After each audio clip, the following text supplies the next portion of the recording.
Au commencement était la parole, et la parole était avec Dieu, et la parole était Dieu.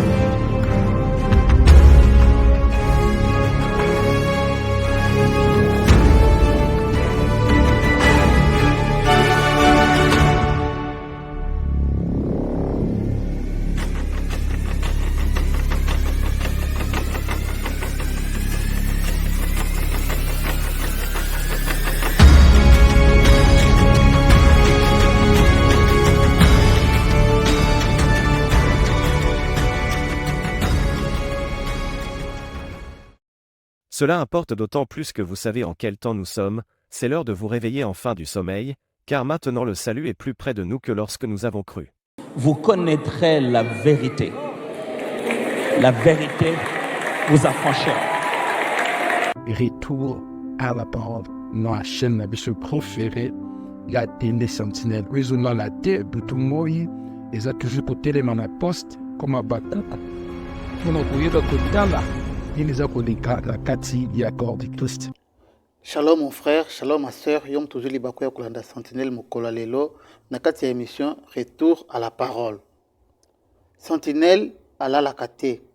Sentinelle toujours fidèle à son poste pour na komemela bino na kati ya makomi na Nzambe. Lelo sentinelle ayena bâton ayepe na carotte. Pona nini? Tolanda nanu publicité ya ba partenaire na biso simana yango tozonga na plateau toyeba pona nini sentinelle lelo ayena carotte ayepeso na bâton. Suivons d'abord les spots de nos partenaires.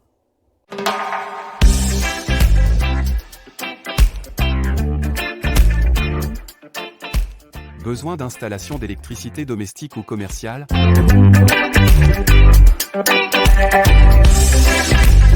La décoration lumineuse dans vos cuisines et autour des piscines? La climatisation, ainsi que la plomberie dans vos bâtiments, au-delà de simples dépannages, UPD Electrical et Maintenance, vous apporte la solution dans la lutte contre le réchauffement climatique par l'énergie renouvelable avec un équipement solaire de dernier cri.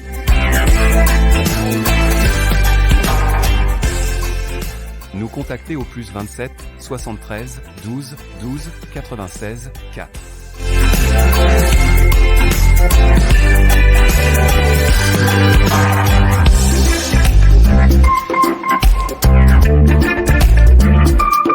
UPD Electrical et Maintenance.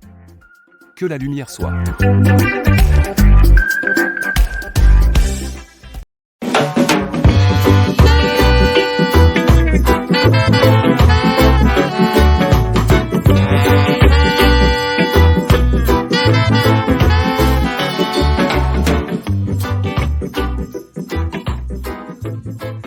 God has already created you beautiful. All that remains is to highlight the best version of your figure. Salon Honey Beauty puts its expertise in this area at your disposal. Located in Johannesburg, on 192 Maya Street, in Germiston City, in the Rainbow Nation, Salon Honey Beauty offers you a beauty clinic that is cleaner than cleanliness.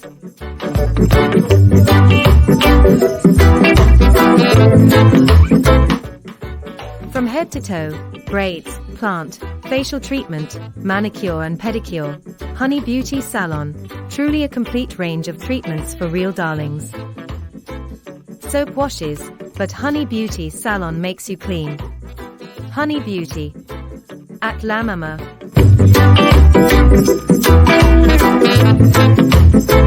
Shalom, bien-aimés dans le Seigneur. Yom tozingolo ya kolanda biso mukolo lelo mukola liboso. Na koyebisa yo ke na kati ya retour à la parole tolobelaka politique te, tolobelaka polémique te, tolobaka pe vie privée ya batu te, totangaka bakombo ya batu awa te. Kaka muto totangaka kombo na kati ya émission oyo, kaka Seigneur na biso pe Sauveur na biso Jésus Christ de Nazareth. De kombo na ye etangamaka na émission oyo ya retour à la parole. Ba vie privée ya ba pasteur na ba famille na bango awa tolobelaka yango te. Tolobelaka kaka makambo oyo etali maloba ya Nzambe ya mokonzi na biso Yesu Masiya. Lelo tozali penza na kanda makasi. Sentinelle aye lelo na kanda makasi pona komona makambo ezali koleka na kati ya église na kati ya tonga ya bana na Nzambe. Ezo sala pasi. Trop c'est trop. Et l'équipe penza comité Tokeiko, on a touché les fonds. Tokomi penda na bisika oyo esingaki tokomate. Na kochela bino vidéo oyo bolanda bino moko. À temps réel, eselengelaki kokata ba place mususu oyo ezali penda ya pasi ya mabe makasi pona bana na biso bayoka te. Mais pona tina kolakisa bino tina ya gravité ya émission oyo Sentinelle aye yango na kotika yango mobimba boyoka bino moko makambo ezoleka ezolobama sima na yango Sentinelle apesa bino ba proposition pona kosala nini pona bato oyo bazofingisa kombo ya Yesu Masiya pe église na Nzambe tolanda nano biso nyonso. Alina passer message oyo omoni bino boyaka na page nanga kofika nga nde makambo na lembi bolimbisanga nde makambo na lembi natia mateya bobimi bobandi kofinga bana nanga propre bazolanda biloko wana mwasi nanga azolanda biloko wana na kofinga bino batufi na kofinga bamasoka bamama na bino tiboko bima na page nanga mbwa mwitu nyonso yebi koza na page oyo ya Bishop Baraka Mugisha bapirate yango te ezaka nga moko na simbi masolo naza na ngoma nazo prier nazo lakila mabe nazo kanga bino ba mususu na kobima na esprit na ye na bandako na bino na kangi bino ata na bakingo minuit yo mutozo finga nga zelanga na okita na ndako na yo nga na pumbwaka na kopumbwe na ye na chambre na yo bola papa joyo la papa ya Bishop Baraka Mugisha toka kwa jina la Yesu mbwa mwitu toka batufi na bino bolongwa na komba Jésus page oyo eza kosakola sango malamu na lembi bino soki eza na moto alembi bino c'est moi nalingi bana nanga bakota page oyo nayebisaki bana nanga babloke nga nayebisi bafamille nanga babloke page oyo babloke bapage nanga nyonso na silana na bakinwani te bamabe na kotina mutu te na kosilana na bino botika ba réseaux sociaux nanga okoti ofingi azongiseli yo na yebise pe AD azongiselo moto na pumbwe na ye na ndako na yo na kangi yo na kingo si toka kwa jina la Yesu mbwa mwitu.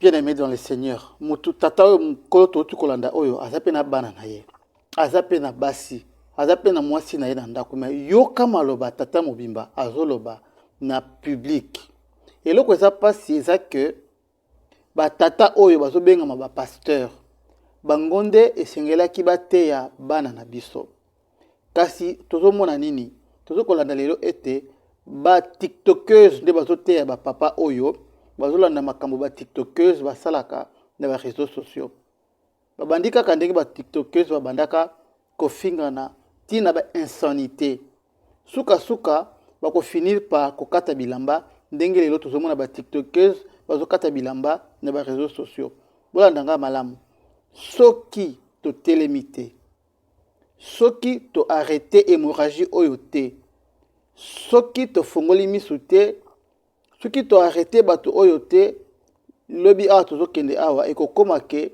bakokoma kokata bilamba ndenge batiktokeuse bazokata lelo bilamba na ba réseaux sociaux po bato oyo bazosepela mingi na comportement ya batiktokeuse ya kofingana ya koswana koloba ba insanité na munoko na bango pe tata mobimba za na bana aza pe na bandimi na église na ye.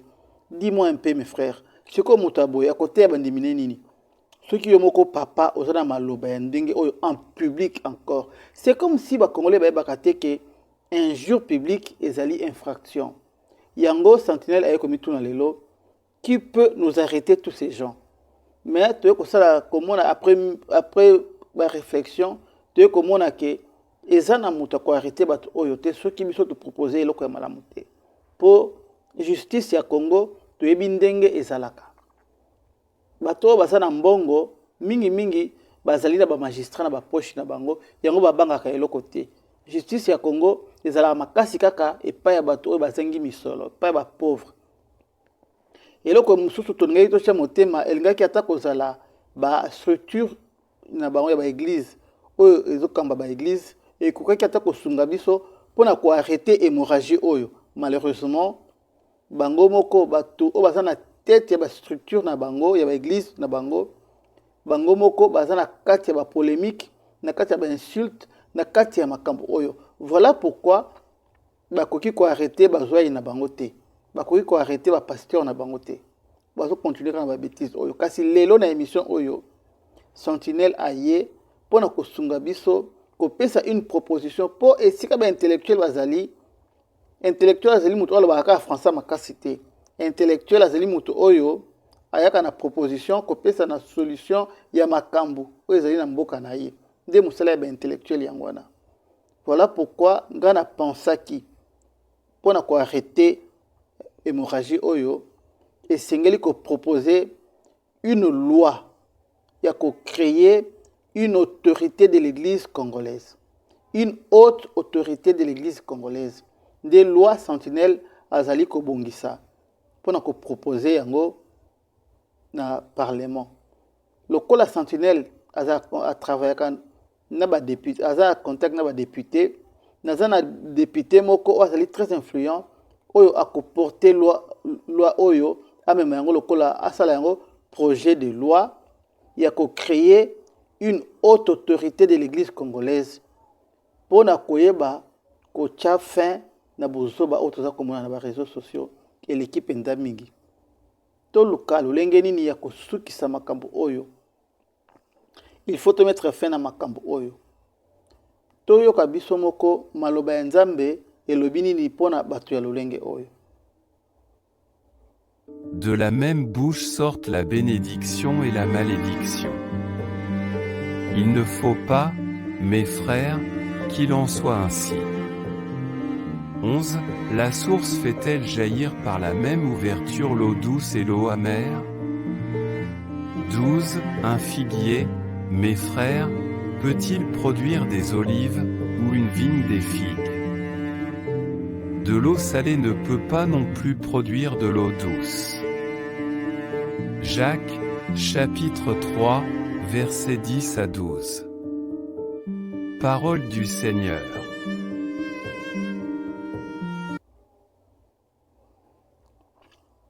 Merci Seigneur. Oui, toyoka pe mosali na Nzambe Merlin Ngolo azoko expliquer biso pona ba comportement oyo ezali kouta wapi. Toyoka Merlin Ngolo ebongo tozonga tolobela likambo etali ba solution. Parce que l'insulte est l'une de manifestations ya chair, ya œuvre ya chair. C'est-à-dire, ils ont maintenant qu'à faire partie ya œuvre de la chair.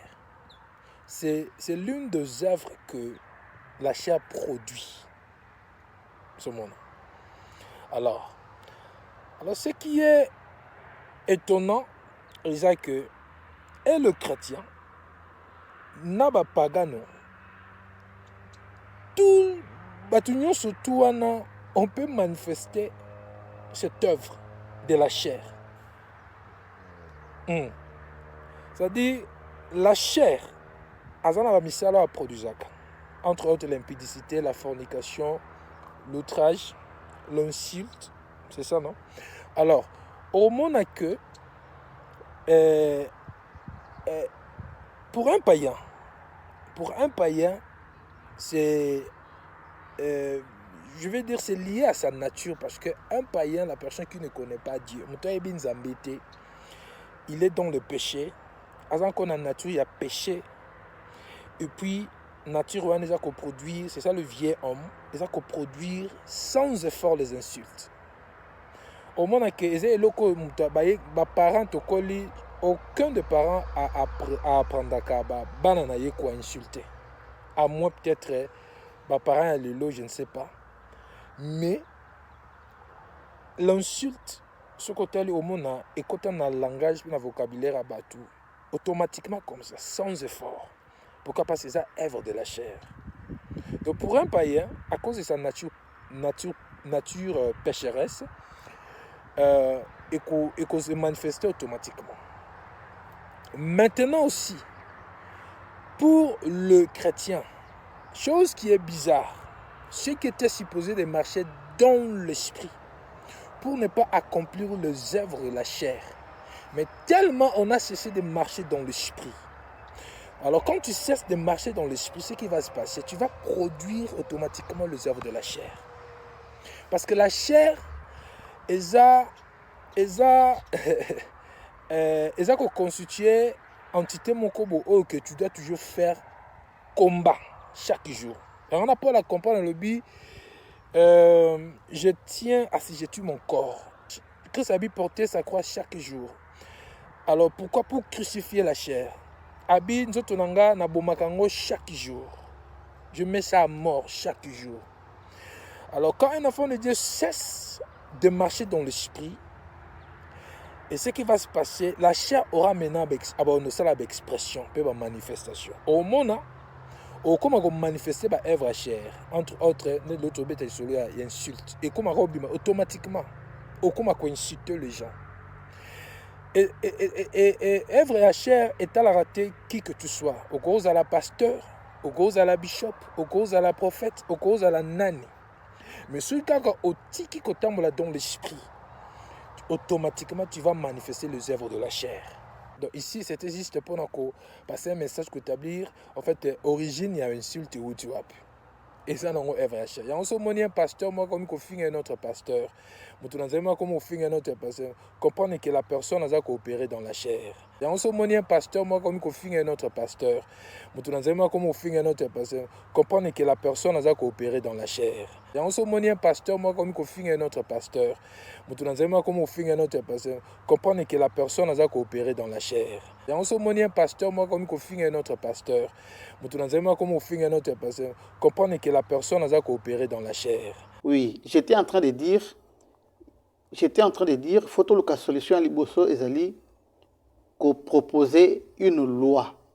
Il y a qu'on créer une structure qu'on peut appeler la haute autorité de l'église congolaise.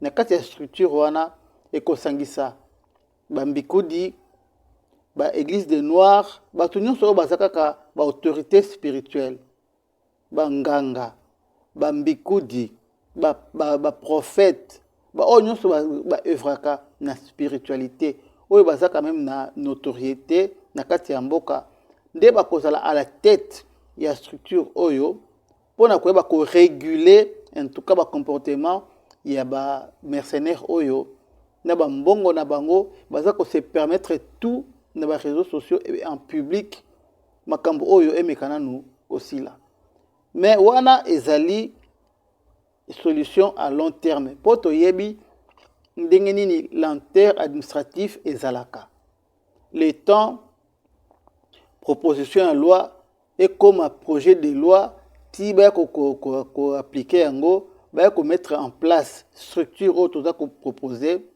ça va prendre du temps mais avant que to koma wana pour le moment ni tokoki ko sala en court terme Sentinelle a proposé bino eloko oyo bino bandeko bozolanda ngai bandeko na ngai nous avons le pouvoir yesu apesa biso makoki nous avons le pouvoir de sanctionner ces gens makambo oyo bazo kosala eza ko mettre bana na biso en péril toyebaka te ke un jour na mokili un soi-disant pasteur akoki kotelema en public pe ko débiter ba insanité koya ko sala ko glisser na dépravation des mœurs en public pe aza nango content aza ko mibetela maboko aza ko se féliciter a monique ezali kambo ya malamu biso bana nzambe toza na pouvoir ya ko mettre fin na makambo oyo ba oti ko yebisa biso ete bato basalaka makambo oyo ils sont en train d'opérer dans la chair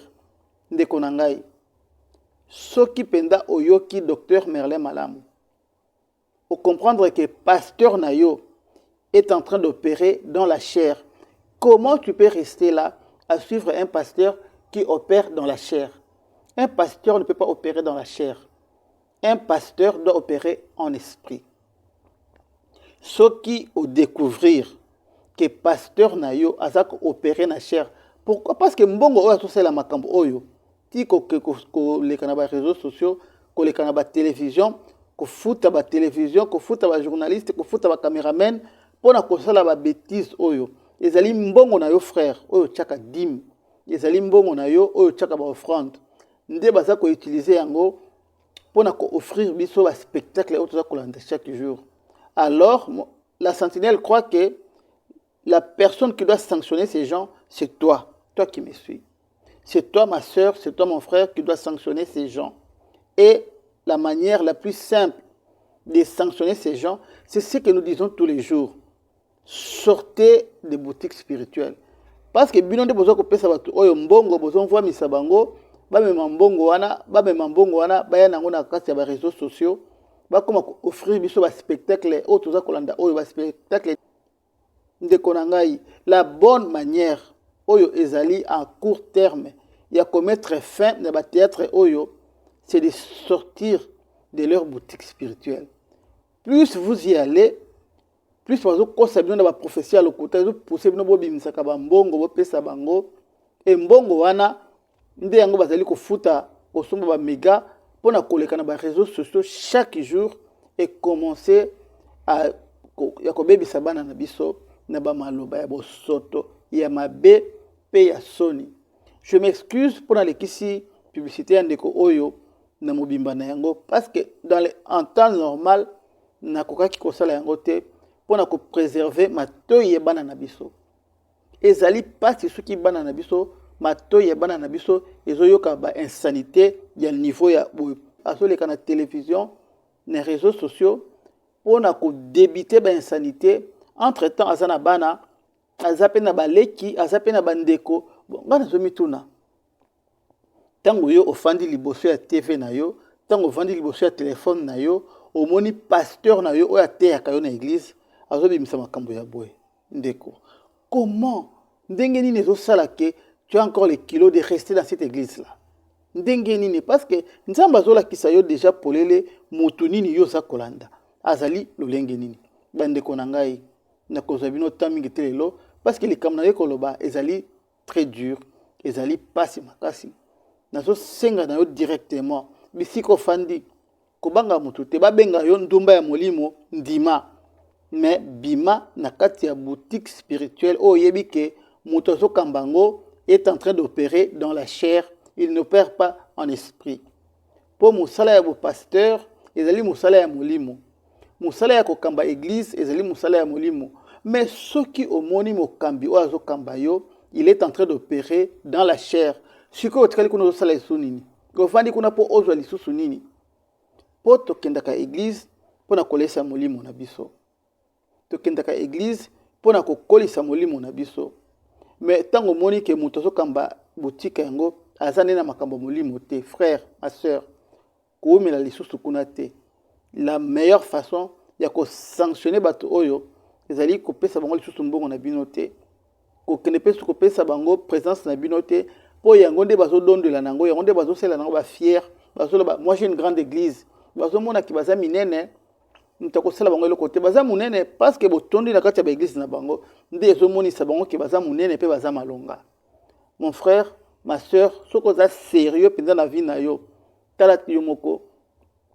Si tu dois encore rester na kati ya ba boutique spirituelle ya bato oyo, ndeko na ngai, ba église bo sikaka ya mike wana ezana ba pasteur oyo babanga kanzambe oyo bazo tambola na molimo.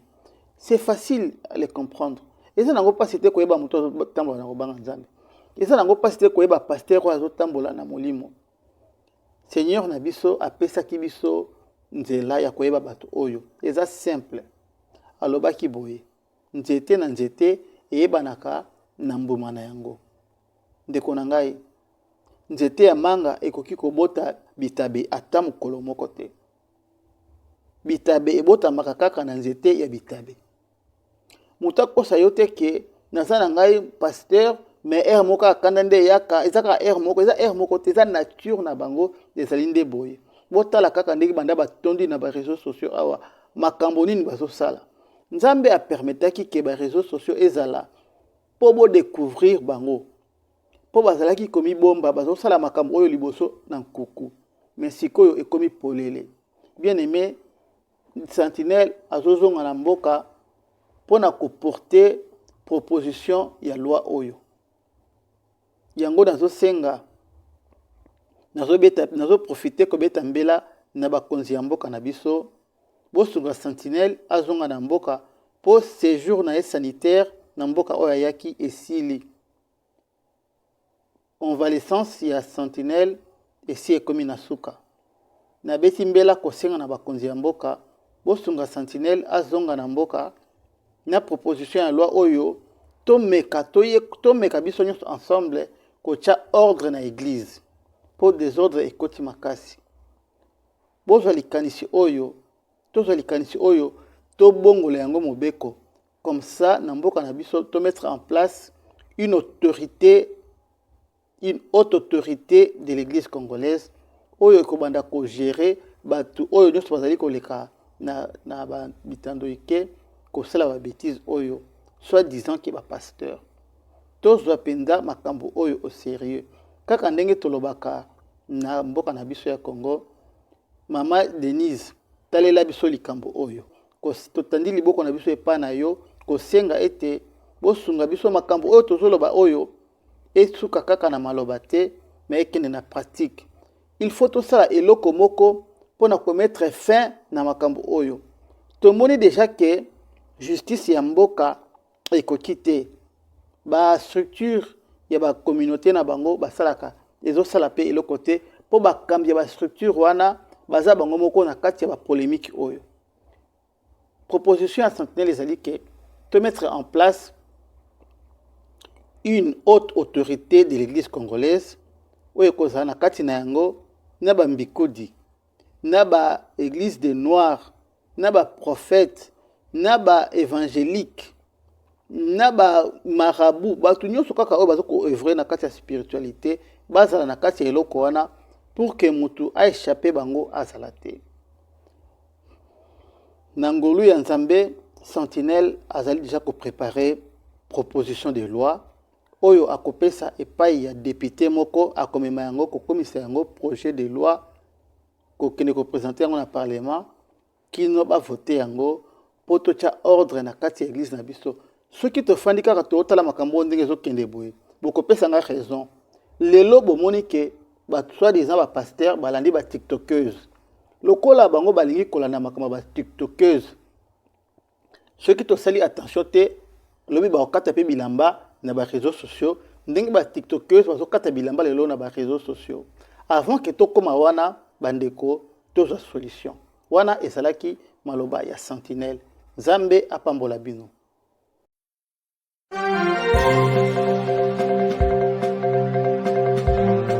Télé Sentinelle, la chaîne chrétienne sur YouTube qui vous ouvre les écluses de la parole de Dieu avec la Sentinelle Michael Mpeoui. C'est le temps de nous réveiller du sommeil spirituel.